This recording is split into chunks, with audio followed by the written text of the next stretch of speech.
हमारे एक मामा हैं, वो आज के ज़माने में भी मोबाइल नहीं रखते।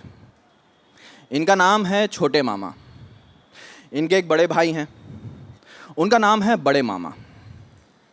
अब आश्चर्य की बात यह नहीं है कि नाना नानी ने छोटे मामा का नाम छोटे रखा, बल्कि मज़ेदार बात तो ये है कि उन्होंने बड़े मामा का नाम बड़े रखा। खैर, मैं यहाँ उनके नामकरण की चर्चा करने तो नहीं आया हूँ। मैं तो आपको ये बता रहा था कि जो छोटे मामा हैं वो मोबाइल नहीं रखते, और क्यों नहीं रखते इसके पीछे की एक कहानी है।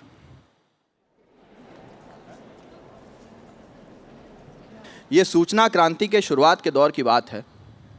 फ़ोन अभी अभी अपने घुंघराले तार से निजात पाकर कॉर्डलेस हुआ था।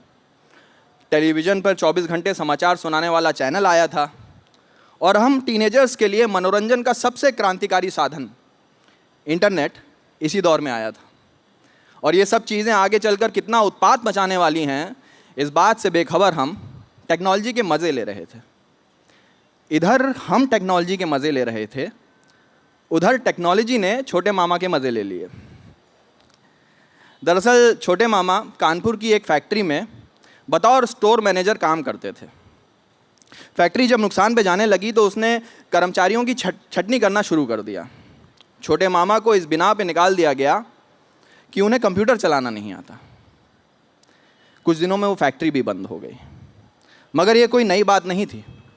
90 के दशक में कानपुर की कई फैक्ट्रियाँ और मिलें बंद हुई थीं, मगर इससे हम कानपुर वालों को कोई परेशानी नहीं हुई, क्योंकि किसी राजनेता ने आके हमको ये बताया नहीं कि ये परेशानी की बात है।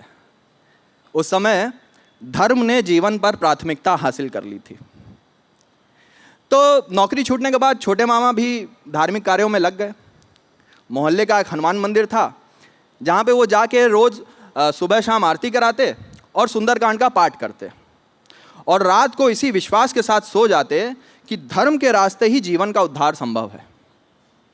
मगर ऐसा नहीं था कि छोटे मामा नौकरी ढूंढने का प्रयास नहीं कर रहे थे। वो हर इतवार किसी ना किसी दोस्त अहबाब के पास जाकर नौकरी का जुगाड़ करने की कोशिश करते। मगर उत्तर प्रदेश में अवैध हथियार मिलना आसान है, नौकरी मिलना मुश्किल। तो कुछ दिन यूं ही बेरोज़गारी में बीत गए।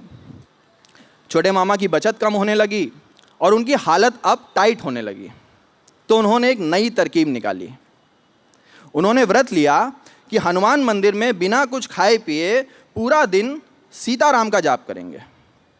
अब मैं आपको बता दूं कि सीताराम और जय श्री राम में एक मूल अंतर है। सीताराम में प्रेम का भाव है और जय श्री राम में उत्साह और उत्तेजना का। सीताराम कहते समय दोनों हाथ आपस में जुड़ जाते हैं और सर विनम्रता से झुक जाता है, और जय श्री राम कहने पे मुट्ठी भींच ली जाती है और हाथ ऊपर की तरफ उठ जाता है। इसलिए सड़कों पे भले ही जय श्री राम के नारे बुलंद हो रहे हों, घर में आज भी सीताराम ही बोला जाता है।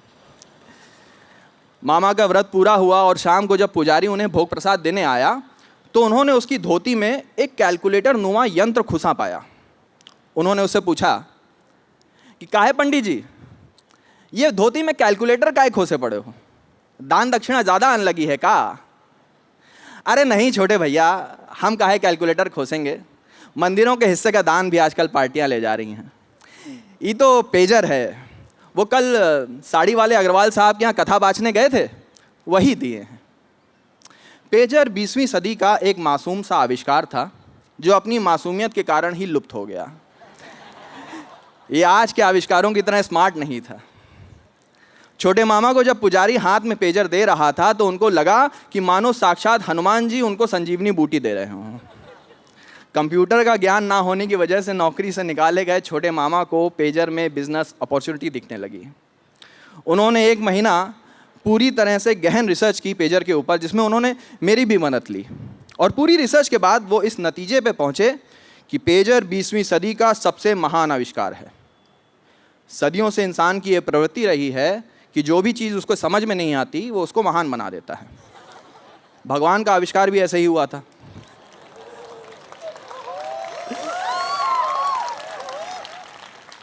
तो पेजर की डिस्ट्रीब्यूटरशिप लेने के लिए अब छोटे मामा को 2 लाख रुपए की ज़रूरत थी, जिसकी मदद मांगने वो अपने बड़े भाई यानी बड़े मामा के पास पहुँचे। अब मैं आपको बता दूं कि जो बड़े मामा थे वो काम करते थे नगर निगम में। सीधे सपाट रास्ते उनको पसंद नहीं थे। सड़कों के गड्ढे भरना दूर, वो बनी बनाई सड़क खोद देते थे। तो इतनी सीधाई से छोटे भाई का रास्ता कैसे साफ करते।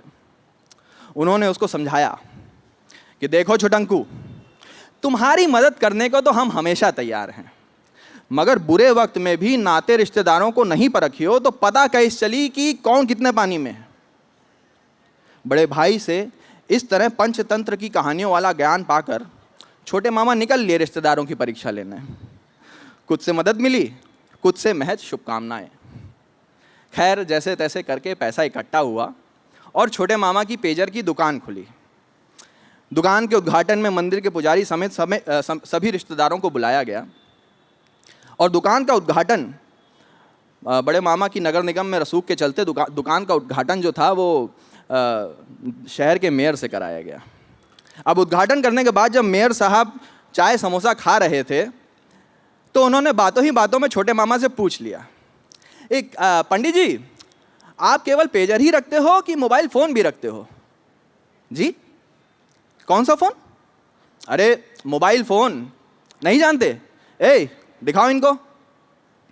छोटे मामा अपने पेजर के प्यार में इतना मशगूल हो गए थे कि उन्होंने अपनी लव स्टोरी में मोबाइल रूपी विलन की एंट्री देखी नहीं। दुकान खुलने के 1 साल के अंदर अंदर देश में मोबाइल फ़ोन की क्रांति आ गई। सब्जी वाला, रिक्शे वाला, साइकिल स्टैंड चलाने वाला, यहाँ तक कि स्कूल जाने वाला बच्चा भी जेब में 500 रुपये का मोबाइल रख के घूमने लगा। छोटे मामा को अपनी दुकान बंद करनी पड़ी। इतनी मेहनत और लगन से खोला हुआ धंधा तुरंत चौपट हो जाने से छोटे मामा डिप्रेशन में आ गए। उन्होंने कहीं बाहर जाना और किसी से मिलना बंद कर दिया। अब बड़े मामा से छोटे भाई की व्यथा देखी नहीं गई तो वो उनको समझाने पहुँचे। और क्योंकि दुनिया का सबसे बड़ा ज्ञान 2 पैक डाउन होने के बाद ही निकलता है, तो वो भी 2 पैक डाउन होने के बाद ही बोले, देखो छोटंकू, ये जो दुनिया है ये नशे पे चलती है। हर वो चीज़ जो बिकती है वो का नशा है। और ये जो नई नई चीज़ें आ जाती हैं ना, ये तुम्हारा पेजर शेजर, ये सब बेवकूफ़ बनाने के साधन हैं। छोटे मामा भी 2 पैक डाउन थे, इसलिए बड़े भाई की बातें गौर से सुन रहे थे। बड़े मामा ने पूछा कि अच्छा बताओ, ये 20वीं सदी के जितने भी आविष्कार हैं इन सब के पीछे का कारण क्या है, पता है तुमको? नहीं। युद्ध।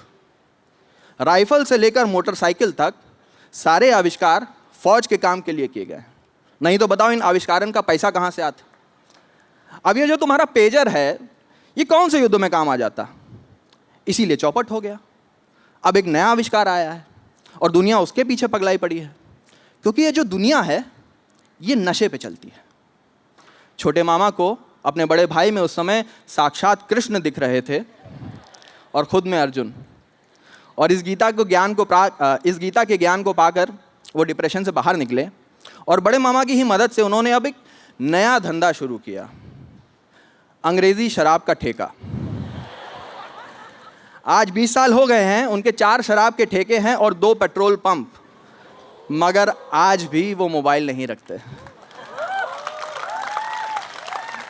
और अगर कोई उनसे पूछ भी ले कि भैया आपका मोबाइल नंबर क्या है, तो वो जवाब देते हैं कि भैया हम मोबाइल नहीं रखते, शराब रखते हैं, चाहिए क्या?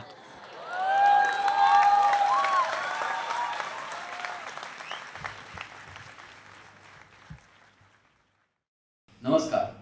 अगर आपको ये कहानी पसंद आई है तो इस वीडियो को लाइक करना ना भूलें। अपने दोस्तों के साथ इस वीडियो को शेयर करें और इस चैनल को सब्सक्राइब जरूर करें।